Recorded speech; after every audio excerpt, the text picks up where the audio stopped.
Hello, everyone. My name is Carl, and today I'll be talking about Monster Hunter Generations Ultimate. This game was developed and published by Capcom for the Switch on August 28th, 2018, and it'll run you $39.99. But as of recording this at February 22nd, 2022, it's actually on sale for $15.99. At least the digital version is, anyway. It's rated T13 for blood, violence, mild suggestive themes, crude humor, and it is one of the main entries in the Monster Hunter series. It's the ultimate version of Monster Hunter Generations for the 3DS.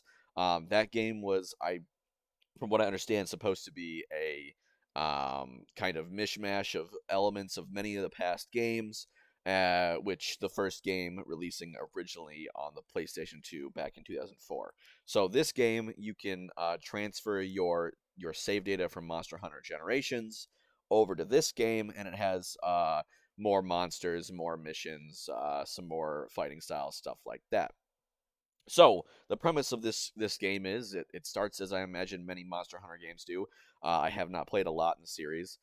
You're this rookie hunter who just starts out in the Monster Hunter Guild, whose job it is to hunt and kill monsters to keep people safe.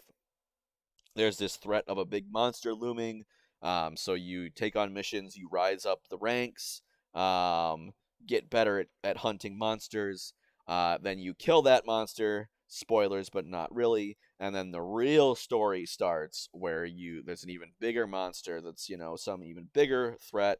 You go, you kill that, and then yay, you win.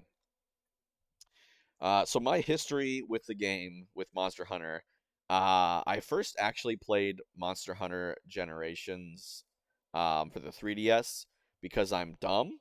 I collect amiibo figurines, if you don't know, and there were Monster Hunter amiibo coming out, and so they were coming out for Monster Hunter Stories, which is a spin-off game.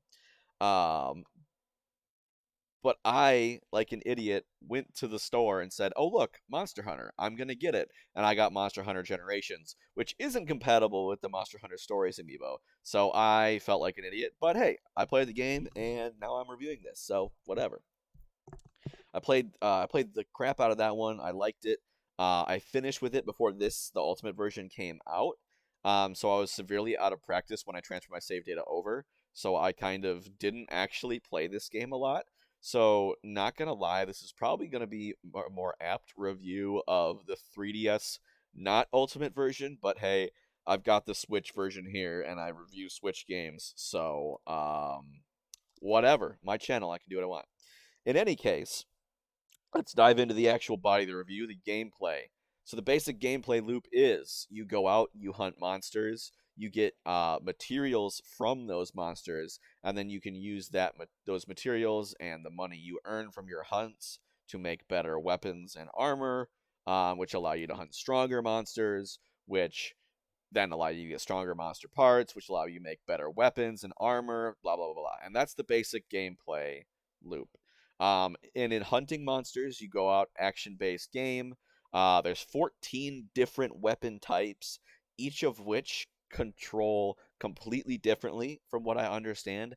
I only use the dual blades weapon type, so I can't speak to how well or not well the other ones, or how viable or not viable the other weapons are. I played through the entire thing without ever changing what weapon I used. I always used variations of the dual blades.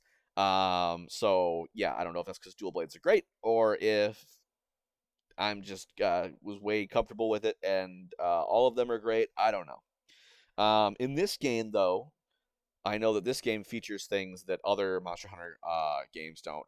It features hunter styles to choose from. So you can just, before you go into a hunt, you can choose what style you want your hunter to hunt as. There's stuff like, okay, their guild style, which is supposed to emulate like a traditional Monster Hunter experience. Adept style, which is what I believe I used, which gives you more mobility, especially for dual blades. It's a very fast weapon type. So I got quick dodges and stuff. There was like striker style for like the ability to use more special moves, and I think there was like alchemy style where you can use support things, and there's also aerial style which helps you jump, blah blah blah blah blah. So it just kind of like slightly changes what options you have available to you and what controls you have available to you. So it modifies your gameplay a bit. Again, I stuck to dual blades, adept style the entire way through. So I mean, I did not experiment with it. I don't know if it's fun to experiment with different things. So yeah. Um, so the actual meat of the gameplay, though, there are solo missions and there is a solo story, but this game is intended to be played 4-player co-op, and you can go online to do that. You can do the co-op mission solo, and given that I didn't have ready access to high-speed internet for like most of my time playing this game, that's what I did. But the monster's HP is not reduced, like based off of like the number of people you do or do not have. So you're gonna be hunting down like a monster that's meant to be hunted down for 4 people, and it will take you a lot longer. There were some hunts later where like they put an hour cap on the hunts for some reason, and I was like pushing it because you're supposed to take 15 minutes with 4 people, but I was pushing an hour with one person. Um, but yeah, so that definitely put a damper on it. If you either don't have friends to play locally or can't go online to do that, that's gonna put a damper on things. So the hunts themselves, you prep beforehand. You get items in your satchel. You might eat a meal to boost your stats or whatever, and then you go out. First part, you search for the monster in the map. You find it. You hit it with a paintball so you can track it on your map, and then you follow it around. It may run away a couple times through the fight, and you either lower its HP to 0 to kill it, or you get its HP low to weaken it, and then you trap it. And then you've captured or killed a monster. You win the hunt. Good job. If you faint, you go back to base camp, and the rewards are reduced. If someone faints 3 times, could be the same person all 3 times, or one of each. Mission over. You've failed. And the actual fighting, a lot of explanation behind. It's a very complex game. That's one thing that you're gonna see is there's a lot of crap that you have to understand in order to get into the game, which some people like, some people don't. But the fight itself, it's all about getting hits on the monster without overcommitting and getting slammed by their attacks. You have a couple buttons to like do different kinds of attacks, and I don't know if other like slower weapons like the great sword might have more like deliberate decision making of what attacks it did, but I was the dual blades and I just kind of smashed when I was clear and then or when I was near and then I ran away, when I wanted to be. I dodged away. Um but it's all about like learning the attack patterns and figuring out like what tells the monster has um before they're going to do certain attacks, so you can make sure to either get yourself into an area where it won't hit or use the iframes in your dodge rolls to dodge through whatever it is they have. So that's where the game really shines. It has like this really great skill progression system where you like start out and you fight this bear, and the bear is really slow and weak, and it's really easy to figure out when it's going to attack. And then you hunt that. Okay, you got the bear, and then you fight the slightly stronger monster. It's a little faster, and you can like stay back and like do things very tentatively until you figure out, okay, what kind of moves does it have? How is it going to try to hurt me? Um, like, what does it do to tell me that it's going to attack? Stuff like that. Um, and once you get more and more confident with maneuvering around the monsters and you start understanding what these monsters do and how they act, you can start like getting more and more confident and doing your hunts more and more quickly. And that's really where it shines in that you can kind of see, oh wow, I started out and I barely knew how to swing a sword, but now I'm like fighting the final boss and absolutely killing it because I've completely mastered exactly what attacks they have. Um, But one of the things that kind of a trap that you can fall into is if you stop playing for a long time, since like this is very much a game that you don't you don't want, like, you can't play casually. Like, you can't just sit down and chill and play Monster Hunter Generations Ultimate. You have to be on the top of your game. You have to be at the height of your senses, because if you don't, like, the monsters do a lot of damage. A lot of the monsters stronger attacks will just one shot you. You know, if you're slow enough to get caught by it. You can do things like up your defense and whatever to help mitigate that. But if you're not on the top of your game and you're not dodging at the right time, like, forget it.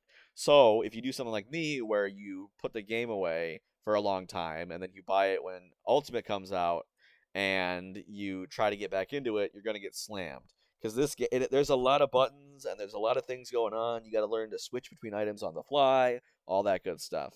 And that's kind of why I didn't play a lot of actual Ultimate, was because I was so out of practice that I I couldn't get back into it, and I didn't want to like restart from the beginning, so I just kind of moved on. Like I just didn't have the heart to get back into it. So yeah, I really do like the gameplay. It's hard to get back into, but now that I've gotten the praise out of the way, let's talk about the rough stuff. And there is a decent amount of rough stuff. There's a lot of what I like to call silly old game design mechanics, meaning like game things they did in older games where it's just kind of become a staple of the series or whatever, and people like don't want to get rid of it because it's the classics, it's the classic stuff, but it really is, really should just be left to die on the side of the road. We should move past it. There's like stuff like when you search for materials, you have to, get down on the ground and search for a bit, and then you find a material. Um, all the areas of the map are separated by mandatory set loading zones. So there is the pain where you're like, you can get launched by a monster into a loading zone, and then you're like, now loading, and then you have to come back, and then it's like, now loading, but then the monster comes your way too, so now you got to load back into the original place where you got knocked, and it's just a pain. The first bit of the hunt is always a drag because you just have to go and find the monster, and like once you learn some things about monsters, you can be like, okay, they're not gonna go here because they can't fit or whatever. They're not gonna go here. They'll probably find it here. But like sometimes I've had it where you search the entire map, all the areas, and it's not there because when you were in area one, um, and then you went to area two, the monster flew to area one, you know, with unbeknownst to you, and so you couldn't find it. So then you're searching for it, and then you have to hit it with a paintball to mark it on your map so that if it flies away or runs away or swims away, you can find it again. But if the paintball wears off in the middle of it running away, then oh, sorry, you got to find it again. You got to hope you see where it's going and hope you can find it again. And it's just a pain. There are things like in snowy locales, you have to bring hot drinks to make sure that you don't run out of stamina at twice the speed. And if you're at like the desert or the volcano, you have to bring a cold drink to make sure that your max HP doesn't lower quickly or something. I think that's the thing that it does, something like that. Every time you use a recovery item, you so like, okay, you get hurt, you take the potion, you go, yeah, and you like do this flex thing, and I'm like, why are you doing that in the middle of a fight? I've had it before where a monster poisoned me, so I took an antidote, and while I was doing this, it spat another bit of poison at me and repoisoned at me, and I'm like, okay, why are you doing that stupid like it's just dumb, you know? Like I get the game mechanic is okay, you're trying to make it so that you can't just recover on the fly, and stock up on potions and make it be easy. I get that part. But it's like, why do this like grind your game to a halt? I mean, the solution for that is to just take the hit, go through a loading zone, go to another area of the map, then drink it there in the safety, and then load back in. Like that's the solution to that, and that's not fun. Um, there's yeah, like there's a lot of stuff that just kind of pads out gameplay time that you're like, come on, like let me get back to the fighting of the I want to hunt monsters. This is Monster Hunter, right? And it also has one of the biggest pet peeves, one of my biggest pet peeves when it comes to game design, and that is withholding crucial information from the player, right? It's fine if you want to let the player figure some stuff out on your own. You know, you don't want to hold the player's hand and tell the player, this is what you need to do, this is what you have to do, this is how you do this. You know, you want to let the player figure some things out. You don't want to bog things down with too much exposition. But at the same time, there are things that the player most likely will not or cannot figure out on their own, or rather just should be just told to do, that are crucial to help you understand the game. One of those things, for example, is the fact that when you're hunting a monster, if you want to capture it, you weaken it, you set down a trap, you lure it into the trap, and you throw 2 tranq bombs at it. That's fine. It tells you how to do that, but it does not tell you how to get traps and tranq bombs because you cannot buy them. You have to craft them. And because of that, because you have to craft them, you know, like it doesn't really tell you that part, and it doesn't really tell you how to go and craft them and like the stuff that you need, but you have to buy, you know, the bomb casing, and then you have to find whatever it is to craft with it. So it's like, okay, that's kind of crucial information, and I had to look that up. I don't know if I missed something, but you know, I had to go and look it up. There's other things that like, okay, monsters are weak to certain elements, but different monster parts are weak to different elements in different, like some of the parts of the monster are really weak to the element but not weak to physical attacks, but some monster parts have complete resistance to both, you know, or to element and high resistance to physical attack, and like stuff that you could kind of figure out maybe intuitively, but like I put hours into the game and I never really figured out, you know. I thought, okay, if you go for the head, it's probably, if you hit him in the head, it's probably going to do more damage, but I didn't know that for sure. And yeah, that's indeed something. And so whenever I went on a hunt, I guess elements are really important for dual blades, which again I didn't know because they don't tell you how they calculate damage. Um, I would always have to look up if I didn't know what element they were weak to, and that's something that absolutely should be in the game. Like just a quick access of, okay, I'm hunting this monster, it's weak to this, cool. Um, like in the moment, and I'm gonna bring up another game, and I'm gonna try to not bring it up as much, but it's inevitable. It's got its own, it's gonna have its own review in the future theoretically. But it honestly did bug me a whole lot, like all this stuff. I was just kind of like, whatever, taking it in stride. But after playing Monster Hunter Rise, which is another Monster Hunter game on the Switch, which had like none of these problems, I was like, wow, frick, man. Like I played Rise, and then I said, okay, well, I want to hunt more monsters because, like, this game, like, each Monster Hunter game has different monsters. Like, you'll get some base monsters that appear in a lot of them, but there are some monsters that only appear in certain games. And I was like, you know what? I want to hunt some of those monsters. So I went back to this game to play it, and I just couldn't. It was too slow paced, you know? I just could not bring myself. I won a fight. Like I went back and I used like my muscle memory from Rise to play this game, and I won the fight just fine. But it just took so long and was so slow paced. It just did not feel fun anymore, which is really weird. Um, but yeah, that's all I'm gonna say for gameplay. On to the story. Story is very bare bones. There's like really no character arcs. You know, there's no people that you really care about. It's just like, okay, you're a rookie hunter, and they say, oh no, this big monster is looming. Then you prove yourselves self, and like other hunters are trying to kill this monster, but they can't. And now you're the best bet of the village to go defend the village against the monster. So you go out, you kill the monster, cool. Then the big threat comes, and you repeat the process. it does a decent job of like dropping little hints over the time of like, oh, this monster, like, oh, we had a, there's this like all the smaller monsters in the area are spooked, and there's giant gash marks out of the trees. I wonder what could be causing that. Oh no, it's a glavenus or whatever. I thought those went extinct. Like those are only in legends.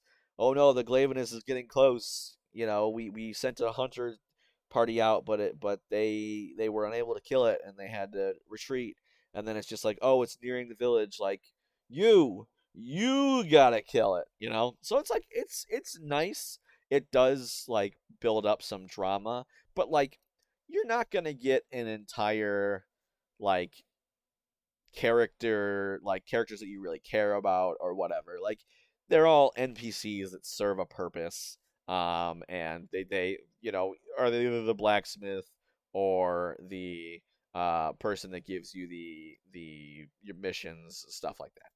Whatever. Um, yeah, and so you can do like that part of the game, the first part of the game, you can do either co-op or solo, but then like it gets you like once you beat the final boss, like the final boss is like on the cover, and the original Hunter Generations, there's the final boss is the flagship monster, as it's called, is the Glavenus, which is this like giant like T-Rex looking thing, but its tail is a huge sword, and it like uses its teeth to sharpen its tail sword, so that's pretty sick. There's the whole thing about Monster Hunter Generations though. In you can kind of see here, there's like an X symbol. Whoop. And it's called Monster Hunter Cross um in Japanese, and because it's like supposed to like span the generations, and there's four monsters, like, oh, it's a cross, 1, 2, 3, 4. So there's the Glavenus, there's the Astalos, which is like an electric dragon. There's a Mizutsune, which is like this like serpent, pink bubble serpent thing. And then there's what's the Gammoth, which is a giant mammoth, a snowy mammoth. So those are the original one. And then the big bad is Nakarkus, which is this giant like weird tentacle snail thing with like that's clad in the bones of other monsters. Ultimate with Monster Hunter Generations Ultimate, it brings a lot more like missions and harder like G rank missions. Again, I didn't really play them, but the flagship monster is the Valstrax, which is this like giant. It's got like jet engines here, and its like signature move or its more powerful move involves it flying up, uh, and then dive bombing down onto the ground, from the stratosphere and blowing everything up. And then also apparently the Hellblade, or not the Hell Bloodbath, Diablos, which is like just a stronger version of a Diablos, which is another classic Monster Hunter monster. There's that, and then the final boss is the Atal Ka, which I'm sad that I never got to fight, because it's like this praying mantis that can shoot spider silk, but it uses that spider silk to puppet a giant mech to fight you with, and you have to like cut all the spider silk to in order to break down the mech so you can fight it. So that's really cool, and it looks really cool. I saw a playthrough of it, but of course I'm not gonna speak on actually if it plays, if it's cool playing with it, because I never actually play with it. But yeah, so there's like four different villages here. They're trying to. I think they're trying to make a grander experience, but the story does a good job of making the monsters feel dangerous, but it's not that much. Graphics and art style. Graphics wise, looks good, serve its purpose. It's better than the 3DS version. I wouldn't say it looks gorgeous or anything. Especially there are some locales which I think have just been like copy and pasted, like, and given a little bit of a facelift since like the original days. Like there's this one swamp place with like mushrooms on the ground, and they're like flat plain mushrooms. Like they have no collision, and they look really bad. And I don't know if that's just like, I don't like something from the original PlayStation. It looks like something from the original. that would be from an original PlayStation 2 game. But yeah, I don't know. It looks fine. Does it? Whatever. The art style wise, I love the design of the armor and the weapons. I don't know why I'm a sucker for like good weapon design and armor design, and it's really cool to like clad yourself in armor and use the weapons of monsters that you have slain. I like that a lot. But yeah, it does the job. Doesn't look ugly, but it doesn't look super pretty easier. Pretty either. Music wise, I do like what they do with the music. The music itself is fine, but like the choices of how and when they use it is nice. Like when you start the hunt out, there's generally not like there's like environmental noises, maybe some quiet music in the background. Then when you finally see the monster, or more importantly, when the monster sees you, it does this like loud like jump scary hit, as the monster sees you and it goes bah. And then there's this like kind of creepy like you and the monster is sizing each other up, and then once it like roars, it starts you start fighting, and then the music pops in, and each of the themes I think fits the each of the monsters really well. I never like heard a music theme and was like, what the heck is this. And each monster or classes or certain classes of monsters have their own theme, and that's really cool. My favorite choice they did with the music is when they use the main theme, which is called Proof of a Hero. There's different arrangements of it, but they play it during like the final boss fight of each of the games, and each of the like final bosses that are on the cover, like you fight them in normal areas, but the final bosses, you fight them in their own personal arena. And so usually there's multiple stages of those fights. Like I said, with the Adal Ka, there's a mech that it operates. And then once you like push them to their final stage, you kind of push them to their limit and they're at their most desperate. Um, it starts playing the main theme, and usually it starts out with like some like quiet, drums, and then like it really starts going and playing the main chorus of the theme, and it gets you really in the mood of like we're almost there, like one more push for the village, we're gonna you're gonna save everyone, we're gonna keep everyone safe, we can do it if we only push a little bit farther. So like that is top notch music design, music choices, I think. So yeah, on to DLC. There is no DLC, I don't think. I think there's like, well, no, there's no paid DLC. They release like little content packs, that you can just go for free and download. That's cute. It's cool. But yeah, on to my conclusion and recommendation. Monster Hunter Generations Ultimate, at least my review of it, it's very weird because while I loved the concept, like I love the fighting the monsters, getting the materials, making the new equipment, fighting stronger monsters, improving myself, getting better, the high paced action, seeing myself improve steadily. I loved all that, but like I have this interesting like case where after playing a different game, after playing Monster Hunter Rise, and looking back at this game, I like this game a lot less. I have a lot less respect for this game after playing Rise, because I never realized like just how much the like crap in the of how long it takes to gather stuff, how long it takes to drink a potion, all that stuff that slows the gameplay of the down, and all the information they withhold from you about the game, all of that stuff really, really, really gets in your way to come back and enjoy this game. Like I said, I played Rise, I beat all the monsters there, and I was like, I want to fight more monsters here. But there were, like, it was too boring. Like, I couldn't do it. It was just too painful to try to go through. and play it. It was just too slow paced comparatively, which is weird to say. So like I might have given it a much higher rating, but like I just find myself with this game wishing that this game, like I could play this game, all the monsters and missions in this game in Monster Hunter Rise.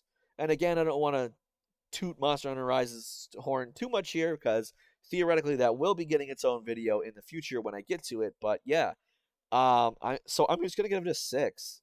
It's a decent game, but like it's got some good stuff in here. It's got some really good monster hunting stuff.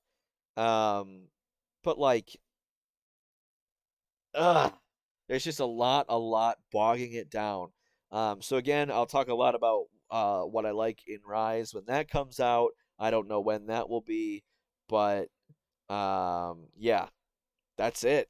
I feel kind of bad because if I had reviewed this before playing Rise, I would have given it a better score, definitely. But in any case, yeah, let me know what you guys think. Is this as onerous as I say it is compared to Rise? Am I hitting anything spot on? Is there anything I missed that you wished I would talk about? Any questions, comments, concerns? Leave them down below, cause I read all my all my comments. But in any case, thank you everybody for coming out, watching. Stay safe out there, folks. Bye bye.